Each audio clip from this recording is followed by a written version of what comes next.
Welcome to Book Solve, and the first As I Read for this novel here. I Am Homeless, If This Is Not My Home, by Lorrie Moore, an author I really enjoy reading. She's very good. This particular book, I've read the first 53 pages, and that's set into two different time frames. It initially starts off with a letter that a woman, Elizabeth, is writing to her sister, and she's the landlady for a rundown, really poor boarding house in New York in the late 19th century, I think. Probably is about the time it talks about the cessation, and it's around about that time. Um, and then after that chapter, it moves on and changes time entirely to 2016, and starts talking about um, a character called Finn, who's going to be off to visit his dying brother, Max, um, in in the hospice. So I it may be that first narrative is one that frames the whole book, or it may be one where we chop and change between the two. There's got to be um, some kind of relationship between the two, I guess. I see that the dedication that Lorrie Moore's put in is for her brother and sister. And interestingly, that first character, Elizabeth, is writing to her sister, and the second character, Finn, is visiting his brother. Maybe that's significant, I don't know. Um, anyway, let's have a look at what we've got here. Um, the it quickly runs through a few of the lodgers in this boarding house, one of whom has got some amorous inclinations towards Elizabeth that she's um, pushing back on. She's not particularly interested in that. Um, and there's a couple of words that are new to me. One is ambrotypes, which is an early kind of photographic um, uh, photograph, and canes, which are the little lead type in a stained glass window, where it's the small panes of glass. They're all held together by canes, which are little lead strips um, that keep the glass in place. Right. Let's pick up on page 8, where there's a beautiful little sentence. As I say, I love beautiful sentences. So let's pick one out here. Um, right. Again, as I say, she's writing to her sister. I am here for you and with you. Transportation to be determined. And when the clouds swirl and marble the night sky like meat fat, the antimacassars on the clothesline, not to be taken down at night, flip up in the wind and are my fretted firmament and all my stars. I look through them and on up into the trees which carve the horizon like a jigsaw. Peek through, sister mine. And I just love that kind of evocative writing, which illuminates such a lot of Lorrie Moore's text in here. Um, Elizabeth's tone is quite a one of that she's weary, tired of housekeeping. it's a confessional in tone, I guess, and quite self-deprecating too. She's resigned to the familiarity and routine of the daily life. A lady named Ophelia helps her out with the laundry, and food is obviously scarce. The description of the food's awful.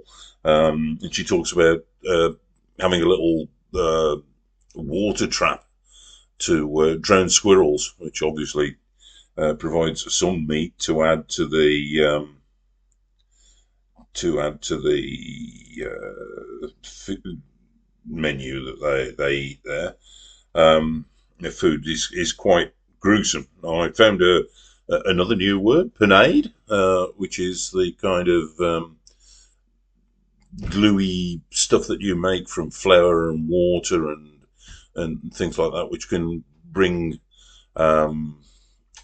food together, like when you're making meatballs and you use eggs and things to bind the meat into some kind of consistency. Got a nice phrase here. It is as if life were just a dream placed in the window to cool.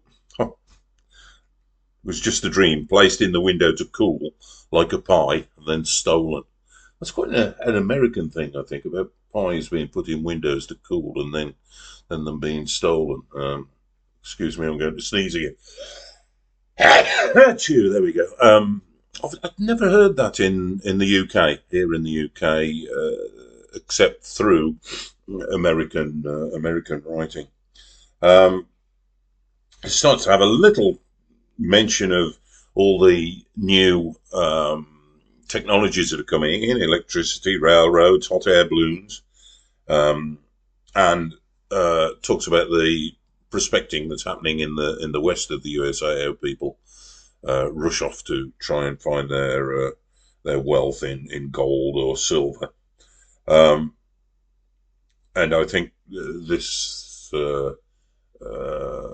this house is mainly people who've failed in being able to build themselves a good life, and they're all pretty much struggling. It talks about it's a nice thing about a sow having eaten all her piglets and then running through the city, which is sort of reminiscent of the of dawning capitalism, I think. On page 12, it talks about the oh yes, let's read this bit about the pig, actually. Yesterday I saw a large, credulous sow trotting down the wheel-rutted road, uh, wheel-rutted road, as if it had heard tell of something and eaten her litter so to be free to investigate, though probably she would end up gorging on some forgotten boy's body in some field after the rain somewhere. The farmer's pigs still root up dead soldiers in the ground. You don't even have to be near a battlefield for that.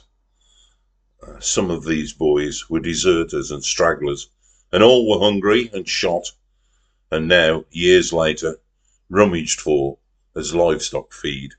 That's quite dark. Yes. And just before the story ends, the letter ends, as the sentence here, no one's heart gets consulted on much, bedeviled, dragged behind, twitching. So that's Elizabeth. You will possibly hear more about her later on. We swap straight away to present day, or at least 2016, and we've got this wonderful descriptive paragraph that I'm going to read from the start of the next chapter.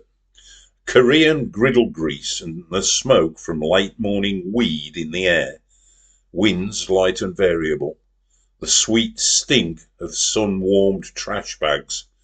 This was the Indian summer the Algonquins had wanted to be rid of. and succeeded, absconding with their jewels and hilarity.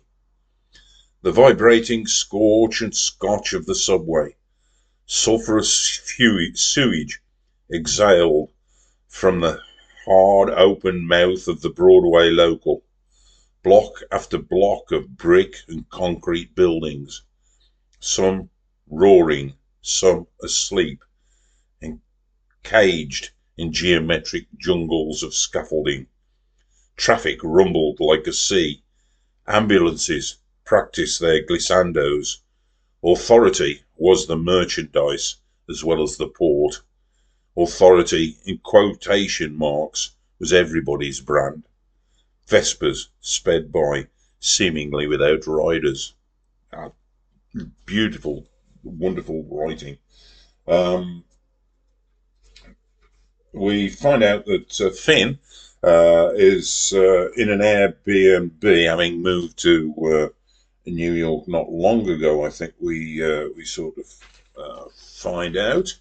Um, he's been messing about on the internet, posting on the New York Times site, pretending to be Melvin H from Ohio, so that he can um, interact with somebody. I guess is one of the things on there. He comes from a place called Navy Lake in Illinois, not a real place, but there we are. And on the back of his car, he's got sliding about um, the cat box that this old landlady has asked him to get rid of, and he's forgotten to jettison it during his journey, and it's still there now. We find out as well that his new landlady has asked him to replace a vase that he's broken when he was unloading the dishwasher, um, and it's a crystal amber, not vase, goblet that she uses, and has demanded that he replace it, and that too is another task that he's left with. Um, the it's got all that on there. What else do we go on to?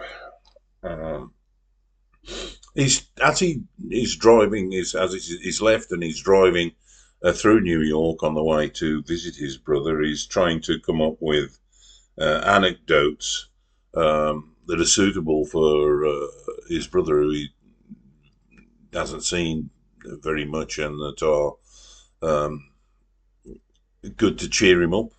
Um, and that's quite a tricky for him. Um, we find out a little bit about Max's wife, Maureen. There's an interesting uh, thing here about humour. Um, I'm not a big one on humour in books, and I'm sure some people, well, I know some people really enjoy it. Um, and there's a jokes here uh, about him having to buy a new toilet and sitting on them in the and being embarrassed in the sales room, um, which just doesn't work for me at all. Uh, Nor does this metaphor here. When he comes to Max, he says he was a manila envelope getting ready to be mailed. I don't know. It doesn't. Some of it doesn't work for me, although I love simile and metaphor. Um, I guess it can be overdone, or sometimes you don't. This is more the comedy that I like. It's a little bit caustic and a little bit sarcastic. Um, Again, talking about this time, talking about um, Max's wife, Maureen. Uh, Maureen had about 2 weeks of sobbing that she hadn't gotten round to yet, um, which is quite interesting because you think, well, could it possibly be a sympathetic remark, or is it just one that goes, yeah, she's never going to be crying, and it's yeah. We find out it is the nastier of those two things. as it later on goes to say, she exhaled an exhausted, unsympathetic sigh. They're dying. What a fucking pain in the ass they are. So, she's not been coming to see Max very often. And he comes up to see his brother. Let's have a look. For me, I guess it gets a little bit less easy to follow. Then there's more conversation in what's being said. They start talking about baseball a little bit, the World Series, as I understand it. Now I've looked it up and find out that it isn't Cleveland Cubs, and the Indians. The Cleveland are actually the Indians, and the Cubs are, I've forgotten already which city they're from. But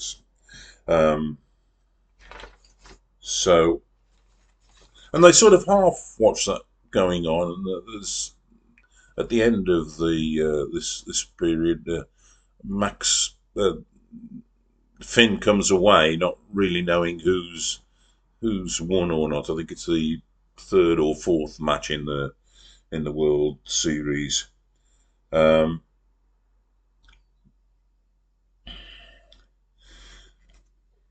We learn that Finn has got a wife, Lily, who he's estranged from now, and who is a depressive, and has threatened to kill herself, and even tried to kill herself on a number of different occasions. Interestingly, it says she did therapy, and she dressed up as a clown to shake people out of their gloom. And that she wore big shoes with floppy laces, which she then once tried to hang herself with.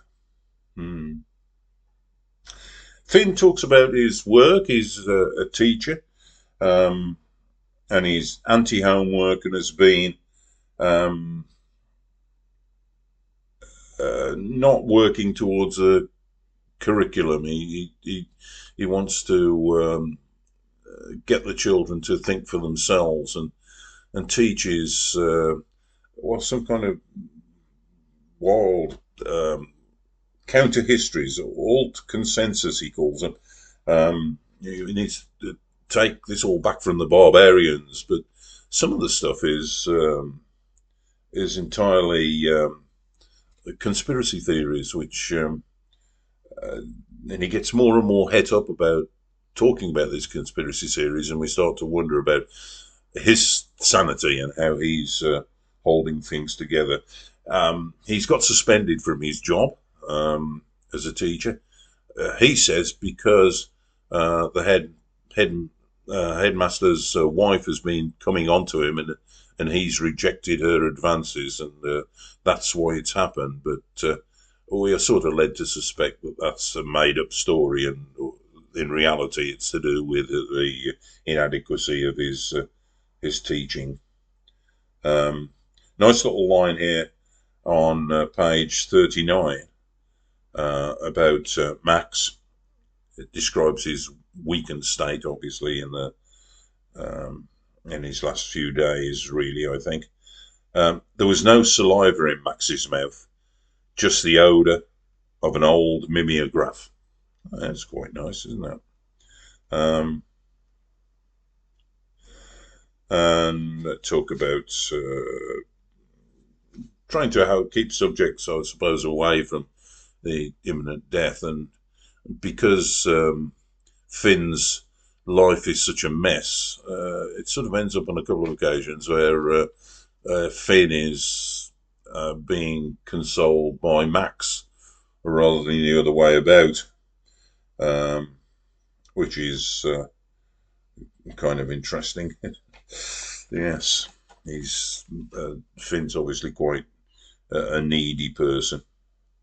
There's a lovely little story about their mother, and going along to parents' night, looking at some pottery that Max has made, and the two Maxes, and the twinning things and doubles is something that's in here quite a bit.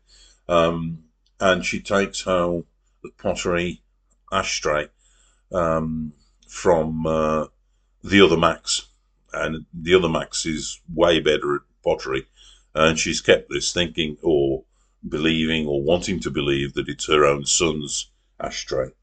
Um, and the thought is that if she'd taken her own son's ugly, crenellated, fingerprinted one, she would have quitted smoking for sure. I like that. It's kind of good. Um, a little bit about memories changing. Memories were often tampered with before they were put back on the shelves, and no one asked for that book at the library. I think that's quite good.